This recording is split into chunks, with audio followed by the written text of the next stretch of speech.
Hi guys, I'm Elizabeth Weezer from Group 6, and I'm going to talk about Chapter 6 today, both in the Teacher Action Research book as well as the Active Learning book. I want to talk about the Teacher Action Research first. We focus on collaborative action research in this chapter, and I was really intrigued by this chapter. I thought this chapter put into terms a lot of things that I have been kind of struggling with throughout my career in the early childhood field as a director of a center. Collaborative action research.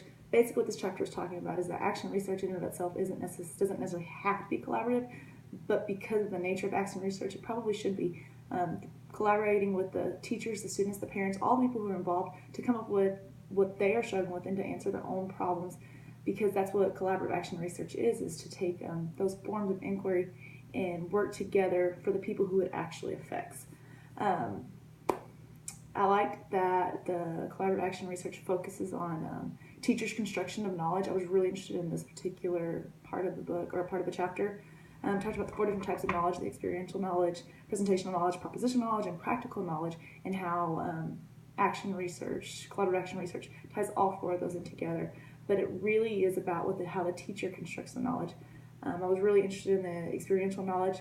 It says that it arises through participation, and sometimes it's really hard to verbalize what it actually is. And I felt like that was a really good way to describe some of the things we talked about. Last chapter was about riding the train versus observing the train from a distance. And then those 4 types of knowledges required a critical consciousness, and that part really stood out to me. I wondered, when did we get our critical consciousness? Or maybe we haven't yet, I don't know. But when did we start really noticing that we had a critical consciousness, that we started questioning some of these things?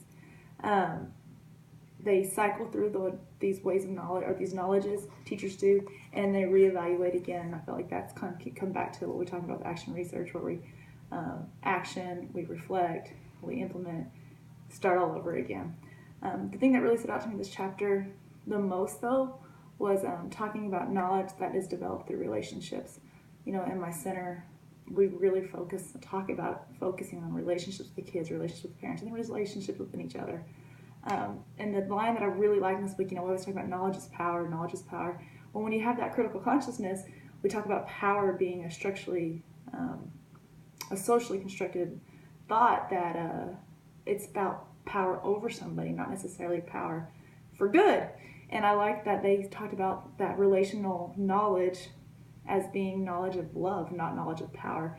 And this really stood out to me, because when I run my center, we talk to these parents about, they're going to learn their ABCs, yes, they're going to learn their shapes and colors and all that good stuff, but at the end of the day, we want their child to feel loved and valued and cared for, and want to feel like family. And I really felt like this was putting into words something I've been trying to talk to my parents about and trying to tell the state about, too, that relational knowledge. And I really liked that part about knowledge is love. In the action learning research, we talked about promoting social political analysis skills. I felt like this chapter really tied into that critical consciousness as well. That's what this is talking about, that promoting social political analysis skills is an element of the pedagogy of practices, which we talked about last chapter, and which is developing that critical consciousness.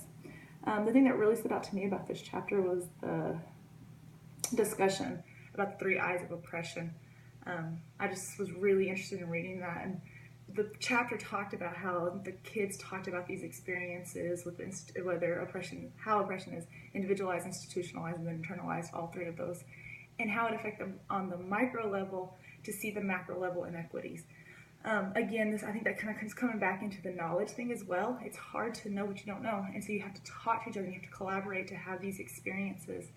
And I think that was the part that stood out to me, was talking about those, the 3 oppressions, the 3 I's of oppression.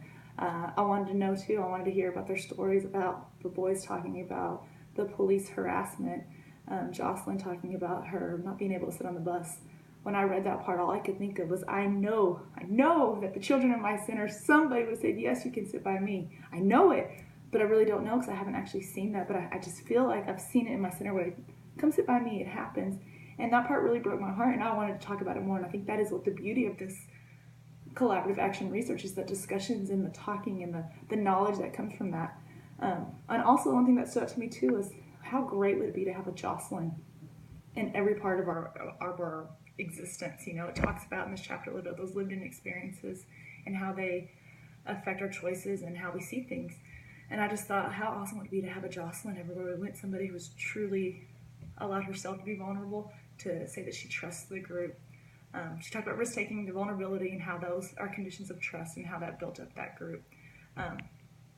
So my questions for you guys, now that I'm done rambling, my questions for you guys for this chapter are, number one, collaborative action research is inquiry-based service, a process of teams or groups or researchers concurrently inquiring about problems in education and acting on them.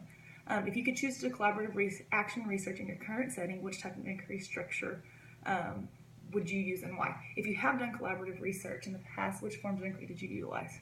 And number two, would you consider using a trust-building pedagogical strategy, such as the 3 Eyes of Oppression, and how could you incorporate it into your current practice? I hope you enjoyed that, and I can't wait to hear your answers.